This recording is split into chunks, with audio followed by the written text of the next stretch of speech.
Today is the winter solstice and it is mighty cold, but I am unable to post to Facebook until 9 o'clock tonight, and I wanted to get some things out there now.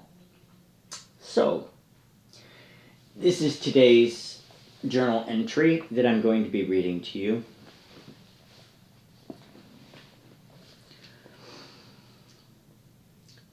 So what my captors are doing is taking credit for my ideas of saving the world. And at the same time, they're trying to get me in trouble for spreading the news about the exact same thing. I guess it depends on the audience with whether or not you're safe or not.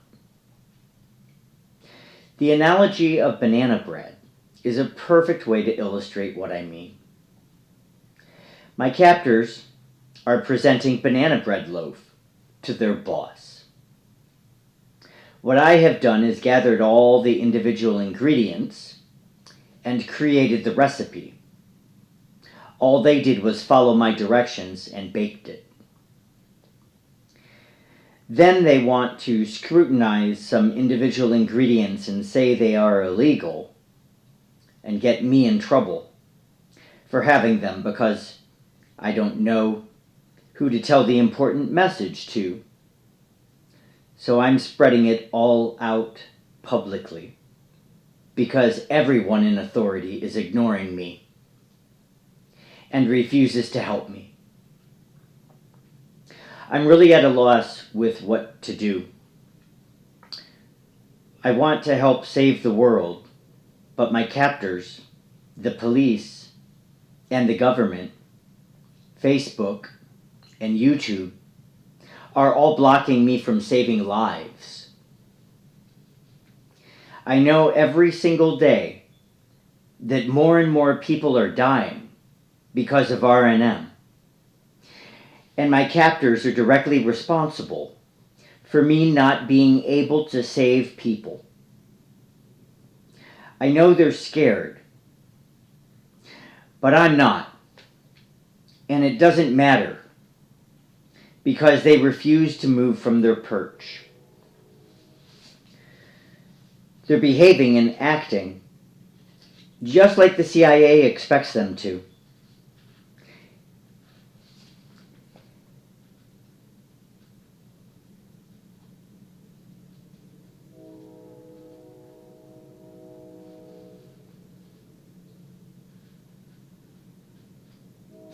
As a result, it allows the genocide to continue. Someone needs to stop them from killing everyone.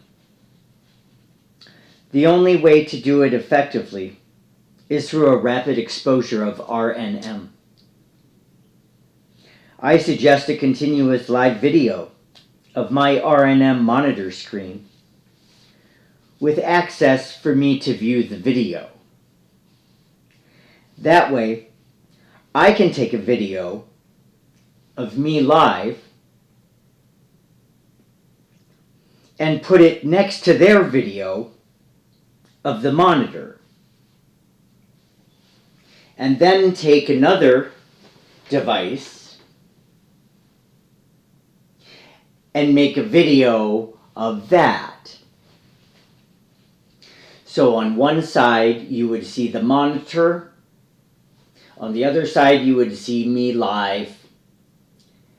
And it would be videoed so that somebody could see all the parts together.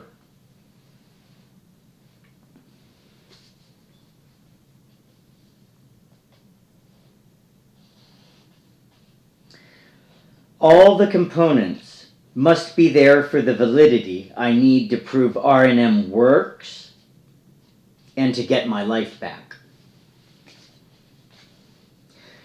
I sent a message to WBNS, 10 TV, CNN, Fox, CBC, and Hearst about my freedom of speech being violated over telling the truth of e-COVID existing. Now it makes sense why the executive branch wants so badly to keep R&M around. It is a main tool to depopulate the Earth. Any mention of the program is met with pretending it doesn't exist. And that is for two reasons. The government doesn't want to have any contact with any victims because they know they've been injured so badly. If they deny its existence, this is number two, they can keep on using it. The government doesn't want to talk to any of the victims because they are liable for damages. This weapon is being used right now to create Omicron. Has anyone identified this Omicron under a microscope? In what way is it different from COVID molecularly? I bet they wouldn't be able to answer either question because Omicron doesn't exist. People are getting sick because of R&M. While outside this afternoon, one of my captors said that the targeted individual program was ending this summer, which means it's going to become AI this spring. The bump up time will be because perps will begin to talk with one another, which is a risk of exposure. People want to keep their jobs, and they won't be happy the program is ending, and might expose it to get back at the government. If it's going to AI in the spring, that means all the perps will die this winter during the blackout, where there won't be any media or way to expose the program.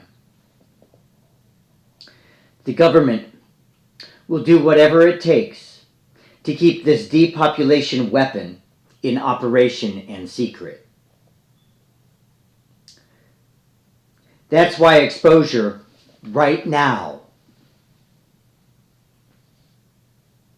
is so very important. The news story needs to break before the blackout, because afterwards is too late. It will already be switched over to AI by then.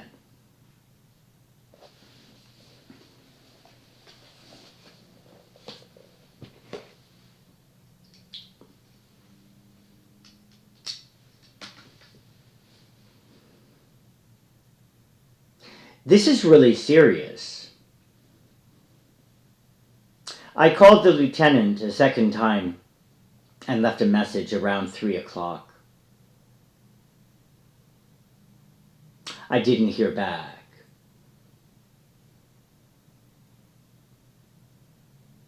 So I think what I'm going to do is give myself a Christmas present. And that Christmas present would be to call for a dispatch officer, have him come over to my home, where I will play him some of the 911 transcripts of neighbors lying to the police. And I will ask the officer to pull up my arrest record and to verify that they are lies.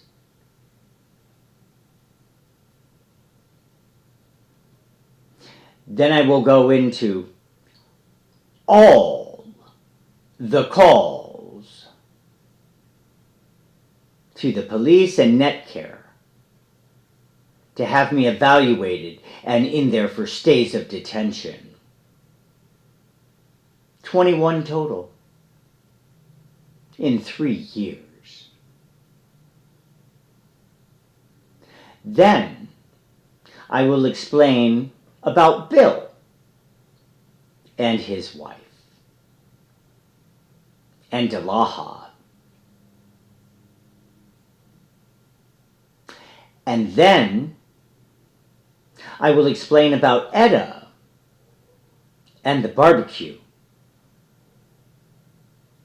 and the circle in the garage. And then I will say I need to speak with the detective.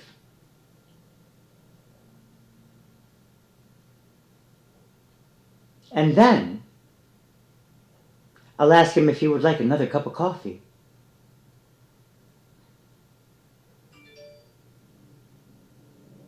This is going to get resolved. And nobody helping me is about to end.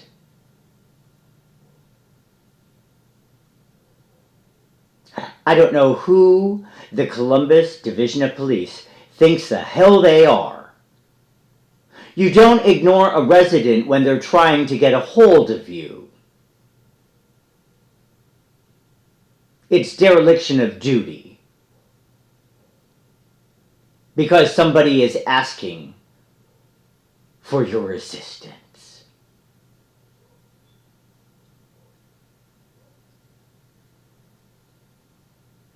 So we'll see if the lieutenant returns the phone call. It's only 4 more days of torture.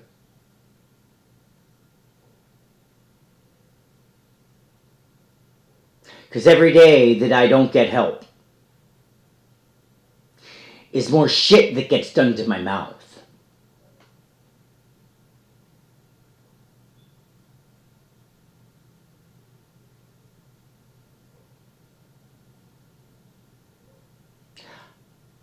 How much pain and suffering should I go through before I get help?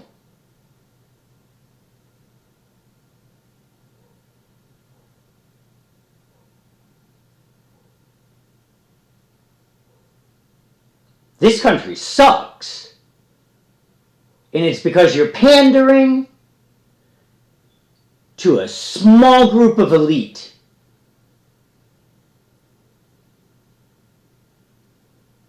And you're leaving the rest of the population out to hang and die. And you're killing them.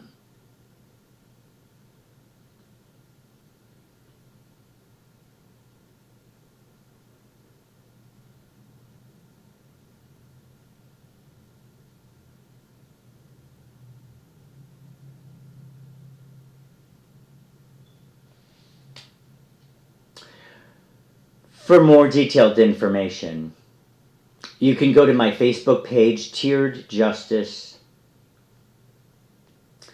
Equity, and Equality,